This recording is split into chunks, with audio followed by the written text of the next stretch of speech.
बार FIIs और DIIs के आंकड़े भी समझ लेते हैं, उसके बाद हम समझेंगे कि आज भारतीय बाजारों में क्या करें। तो एफआईज और डीआईएस की तरफ से जो अपडेट आ रहे हैं उसमें कैश मार्केट में एफआईज की तरफ से बिकवाली हुई है और 8,027 करोड़ की बिकवाली का आंकड़ा नजर आ रहा है। हमने शुक्रवार को एक हैवी सेल ऑफ भी देखा था बाजार में, और निफ्टी और बैंक निफ्टी दोनों में ही कमजोरी थी। आखिरी के कुछ घंटे में देखें तो कमजोरी वहां पर गहराई थी और एफआईएस की तरफ से भी संकेत अच्छे नहीं है। हालांकि डीआईएस खरीदारी करके चल रहे हैं यहाँ पर, और 6,342 करोड़ की खरीदारी हुई है डीआईएस की तरफ से। लेकिन इंडेक्स ऑप्शन और इंडेक्स फ्यूचर्स का आंकड़ा अगर देखें तो दोनों नेगेटिव है। इंडेक्स फ्यूचर में 1997 करोड़ की बिकवाली हुई, इंडेक्स ऑप्शन में 8,951 करोड़ की बिकवाली देखने को मिली है। तो एफआईएस की तरफ से संकेत भी ठीक नहीं है, थोड़े नेगेटिव साइड पर देखने को मिल रहे हैं। अब इन सब को देखते हुए आज भारतीय बाजारों में क्या रणनीति अपनाएं, क्योंकि जैसा कि हमने आपको बताया कि फ्राइडे के सेशन में हमने देखा कि निफ्टी में 234 अंकों की गिरावट थी और बैंक निफ्टी में 400 अंकों की गिरावट देखने को मिली और दिन के निचले स्तर पर बाजार बंद हुआ। अब आज किस तरह की चाल रह सकती है बाजार पर रणनीति देने के लिए हमारे साथ यस सिक्योरिटीज के लक्ष्मीकांत शुक्ला जुड़ चुके हैं। लक्ष्मीकांत जी, बहुत बहुत धन्यवाद आपका समय देने के लिए। तो ग्लोबल डेवलपमेंट काफ़ी सारे हो रहे हैं, इसको देखते हुए फिलहाल टेंशन हावी है। इसको देखते हुए क्या आज निफ्टी और बैंक निफ्टी की ओपनिंग किस तरीके से हो सकती है और क्या लेवल्स आप वॉच करेंगे, इस पर रणनीति बताइए। शुक्रवार पूजा जी, सबसे पहले आपको धन्यवाद देना चाहूंगा कि आपने मुझे शो में इनवाइट किया। फ्राइडे को हमने देखा कि निफ्टी ने एक राइजिंग वेज का ब्रेकडाउन दिया है और वहां पर एक लॉन्ग बेरिश कैंडल भी बना है, जो दर्शाता है कि हायर लेवल पे सेलिंग प्रेशर देखने को मिला है मार्केट को। तो अगर हम ओवरऑल ट्रेंड की बात करें, वो अभी भी बुलिश है। हमारे पास 22,200 से लेकर 22,000 का एक स्ट्रॉन्ग सपोर्ट है, पर इमीडिएट सपोर्ट निफ्टी का नजर आ रहा है 22,500 लेवल्स पे। अगर हमें पहले एक घंटे में रिकवरी नहीं मिलती है और निफ्टी 22,500 लेवल के नीचे ट्रेड करता है, तब हमें 22,200 से लेकर 22,300 के लेवल्स निफ्टी टच कर सकता है। हालांकि अगर हमें रिकवरी दिखाई देती है और निफ्टी डिफेंड करता है 22,500 लेवल्स को, तब हमें एक पुल बैक नजर आएगा जो कि निफ्टी को पुश करेगा 22,670 से लेकर 22,700 तक। लेकिन जब तक निफ्टी 22,700 के ऊपर क्लोज नहीं देता है, तब तक उसमें टेंटेटिवनेस बना रहेगा और हमें सेलिंग प्रेशर ही दिखाई देगा। तो फ्रेश बाइंग के लिए 22,700 का लेवल का वेट करना चाहिए। हालांकि डिप पर 22,300 से लेकर 22,200 जोन एक स्ट्रॉन्ग सपोर्ट है, वहां से हमें एक पुल बैक निफ्टी शो कर सकता है आने वाले समय में।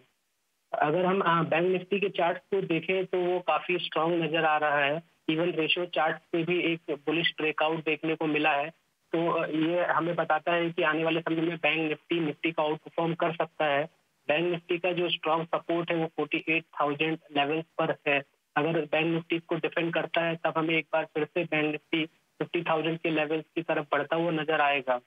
हालांकि अगर बैंक निफ्टी 48,000 लेवल्स के नीचे ब्रेकडाउन दे देता है, तब हमें 47,200 से लेकर 47,000 लेवल्स के निचले स्तर भी दिखाई दे सकते हैं, जिसकी प्रोबेबिलिटी थोड़ी कम नजर आ रही है बैंक निफ्टी और निफ्टी के रेशियो चार्ट देखने के बाद।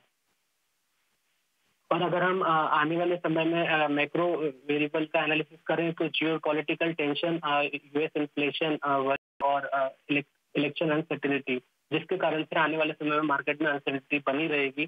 तो मेरी सलाह ये रहेगी कि हमें स्ट्रिक्ट स्टॉप लॉस के साथ ही ट्रेड करना चाहिए।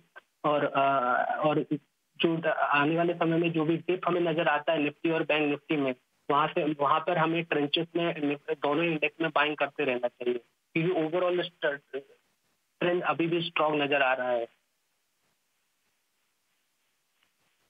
ट्रेंड अभी भी स्ट्रांग है, लेकिन इस बीच इवेंट्स इतने सारे हैं तो उसका भी असर दिखाई देगा बाजारों पर, ये कहना है लक्ष्मीकांत जी का। इसके अलावा आप अपने ट्रेडिंग आइडियाज भी बताइए, आज कहाँ किन स्टॉक्स पर नजर रखें? जी, मार्केट की वॉलेटिलिटी को देखते हुए मैंने लॉन्ग और शॉर्ट दोनों ही कॉल लिए हैं। सबसे पहला कॉल है मेरा हीरो मोटो को अप्रैल फ्यूचर में इसको शॉर्ट करना है 4,460 के लेवल पर। तो इसमें जो हमारा टारगेट रहेगा वो रहेगा 4,280 का और स्टॉप लॉस रहेगा 4,560 का। पिछले दिनों से अगर देखेंगे तो ऑटो इंडेक्स नेगेटिव क्लोज दे रहा है और फ्राइडे को अगर हम देखेंगे तो यहाँ पर एक नेगेटिव इंटरनल प्रेस भी ऑटो कंपोनेंट में बना है, क्योंकि इसके 60% कंपोनेंट रेड क्लोजिंग हुई है। और हीरो मोटोको ने कंसोलिडेशन ब्रेकआउट दिया है, यहाँ पर एक बेरिश क्रॉस ओवर भी नजर आ रहा है, जिसके कारण मुझे लगता है कि इसमें सेलिंग प्रेशर रहेगा और ये हमारे टारगेट 4280 तक निकल सकता है। दूसरा जो स्टॉक है वो है क्यूमिंस इंडिया का। अगर हम इसका चार्ट देखें तो उसमें अभी भी बाइंग स्ट्रेंथ नजर आ रहा है, और इसके बावजूद अगर हम वीकली चार्ट पर गौर करें तो यहाँ पर एक ड्रैगन फ्लाई डोजी बनाया है, जो कि बताता है कि सपोर्ट लेवल्स पे काफी अच्छी बाइंग आई है। और डेली चार्ट्स पर क्यूमिंस इंडिया ने कंडीशन ब्रेकआउट दिया है, तो क्यूमिंस इंडिया को बाय करना चाहिए हमें डिप पर, जो कि लेवल्स आ रहे हैं 3020 से लेकर 3030 तक के। और इसमें जो हमारा टारगेट रहेगा वो रहेगा 3260 का। हमें स्टॉप लॉस रखना है 2925 का। बिल्कुल, बहुत बहुत शुक्रिया आपका लक्ष्मीकांत जी समय देने के लिए और दोनों स्टॉक्स पर अपनी रणनीति सुझाने के लिए। तो यह है बाजार पर व्यू। हालांकि ओवरऑल ट्रेंड पॉजिटिव नज़र आ रहा है, लेकिन अभी फिलहाल जो इवेंट्स आ रहे हैं, ग्लोबल डेवलपमेंट हो रहे हैं, टेंशन बढ़ रही है वहाँ पर। और इस बीच बीजेपी मैनिफेस्टो भी अनाउंस हुआ है। बीजेपी ने अपना मैनिफेस्टो अनाउंस किया है, नतीजे आ रहे हैं, और इसी के साथ ही साथ अब जल्द ही हम इलेक्शन चुनाव भी जल्द ही शुरू होने वाले हैं, तो उस पर भी हमारी नजर रहेगी। तो इस बीच बाजार में उतार चढ़ाव बना रह सकता है। इसमें है आईटी कंपनियां भी अब एक के बाद एक दिग्गज आईटी कंपनियों के नतीजे आना शुरू हो चुके हैं। टीसीएस ने चौथी तिमाही के नतीजे पेश किए, जो कि अनुमान से काफी शानदार देखने को मिले हैं। आय अनुमान के मुताबिक रही, जबकि मुनाफा और मार्जिन अनुमान से बेहतर रहे हैं। पूरी डिटेल्स दे रही हैं हमारी सहयोगी अनीशा जैन। अनीशा, बताइए टीसीएस के नंबर्स कैसे रहे? जी हाँ, टीसीएस के नतीजों की बात करें तो काफ़ी अच्छे नंबर आए हैं कंपनी के। जो टॉप लाइन है वो इन लाइन है एक्सपेक्टेशन से। 1.1% का कांस्टेंट करेंसी ग्रोथ आया है, and even dollar revenue and rupee revenue compare करेंगे तो इन लाइन से स्लाइटली लोअर है। बट जो बिग सरप्राइज आया है नंबर में वो है मार्जिन पिक्चर, बिकॉज मार्जिन आया है 26%। स्ट्रीट मान के चल रहा था कि 25.2 से 25.3% के आसपास मार्जिन आएगा, तो एक बड़ा बीट आया है मार्जिन में। इसके चलते प्रॉफिटेबिलिटी भी हमारी उम्मीदों से बेहतर है। प्रॉफिट फिगर आया 12,400 करोड़, जबकि हम जस्ट 11,980 करोड़ मान के चल रहे थे। जो सेकंड बिग सरप्राइज आया है वो अर्निंग्स में, वो है डील विन का नंबर।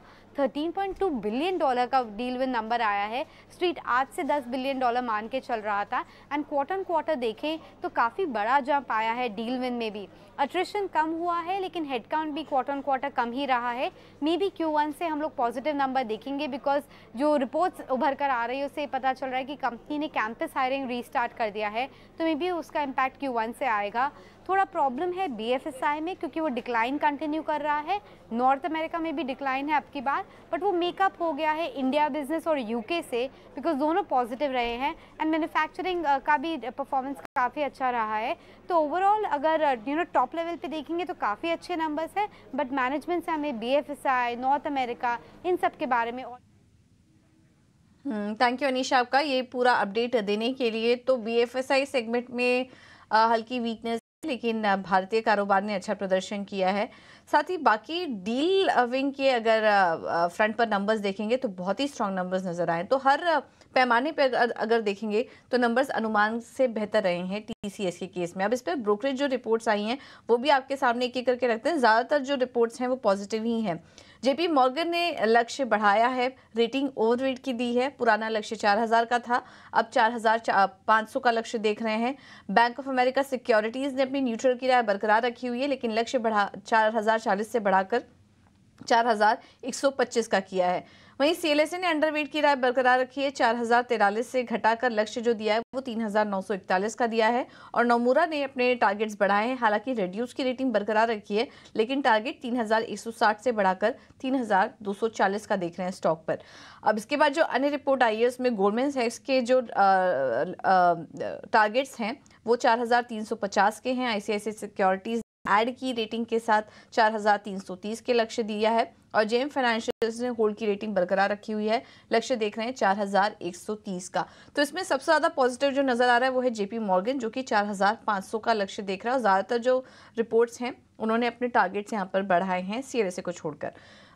तो यहाँ पर सभी में रिवीजन एक देखने को मिला है टारगेट प्राइस पर। तो आज TCS का स्टॉक फोकस में रहेगा, और इसके साथ ही साथ अन्य जो IT काउंटर्स हैं उस पर भी आप नज़र रखिए।